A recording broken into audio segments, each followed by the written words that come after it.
Halo, Assalamualaikum warahmatullahi wabarakatuh. Selamat bergabung di channel saya. Kali ini saya akan membahas tentang pseudocode dan flowchart.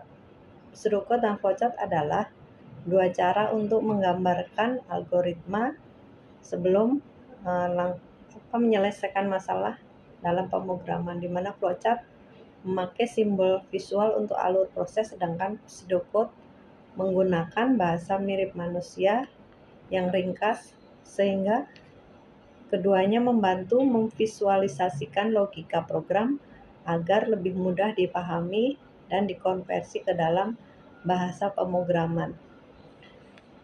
Pengertian dari pseudocode adalah deskripsi algoritma menggunakan bahasa manusia yang sederhana, mirip bahasa pemrograman tingkat tinggi tanpa aturan sintak yang ketat.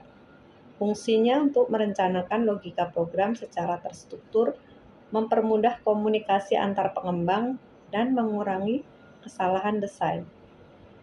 Karakteristik dari pseudocode yaitu fleksibel, mudah dibaca, dan mudah diterjemahkan ke berbagai bahasa pemrograman. Contohnya yaitu struktur mulai input, proses, output, selesai, jika maka lainnya ulangi sampai. Yang kedua yaitu flowchart. Flowchart atau disebut juga sebagai bagan alur. Flowchart adalah representasi visual dari algoritma yang menggunakan simbol-simbol grafis bentuk geometris yang dihubungkan dengan panah. Fungsi dari flowchart yaitu memberikan gambaran visual yang jelas tentang alur proses dan logika program, membuat algoritma kompleks lebih mudah dipahami. Karakteristik dari flowchart yaitu menggunakan simbol standar, contoh oval untuk memulai atau selesai, persegi panjang untuk proses, belah ketupat untuk keputusan. Keunggulannya yaitu sangat efektif untuk menunjukkan alur percabangan perulangan secara visual. Di sini perbedaan utamanya untuk pseudocode berbasis teks, sedangkan flowchart berbasis simbol visual. Untuk fleksibilitas dalam penggunaannya, pseudocode lebih fleksibel, flowchart lebih kaku karena terikat simbol. Keduanya cocok untuk logika detail. Sebagai pseudocode itu cocok untuk logika detail, sedangkan untuk flowchart gambaran umum alur, berbentuk alur. Jadi kesimpulannya, keduanya adalah alat penting dalam tahap desain program, saling melengkapi untuk memastikan logika yang solid sebelum pengkodean dimulai. Anda bisa menggunakan salah satunya atau keduanya untuk menjelaskan solusi suatu masalah secara sistematis. Dalam hal ini kita juga akan membahas 3 struktur kendali yang mendasar dalam algoritma, yaitu yang pertama sequence, yang kedua selection, yang ketiga looping. 3 struktur kendali ini menentukan alur eksekusi suatu program.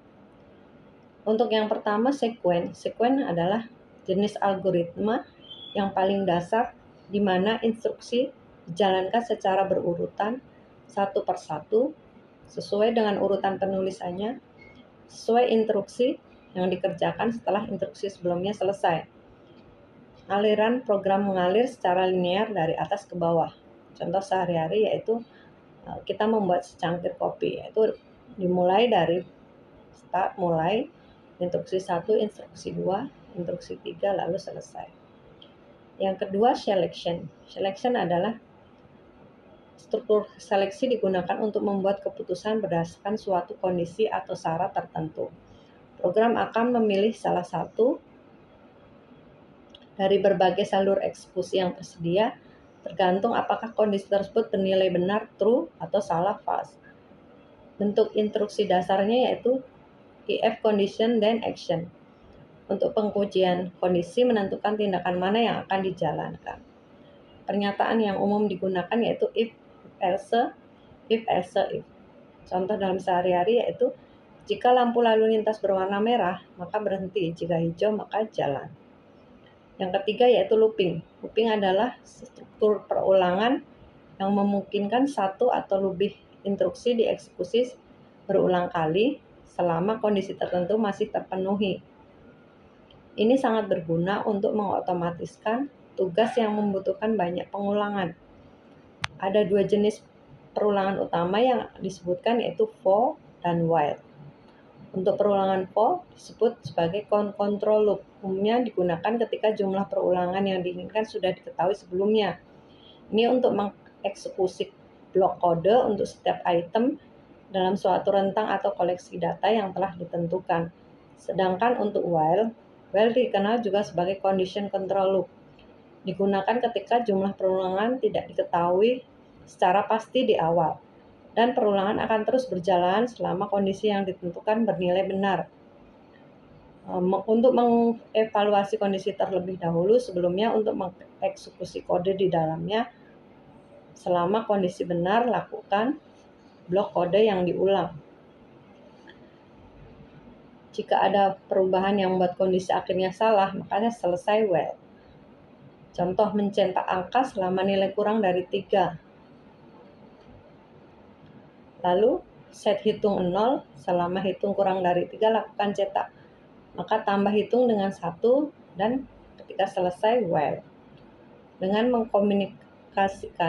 mengkombinasikan ketiga struktur kendali ini, kita dapat membangun logika program yang kompleks dan efisien. Demikian pembahasan kali ini, semoga bermanfaat. Terima kasih. Wassalamualaikum warahmatullahi wabarakatuh.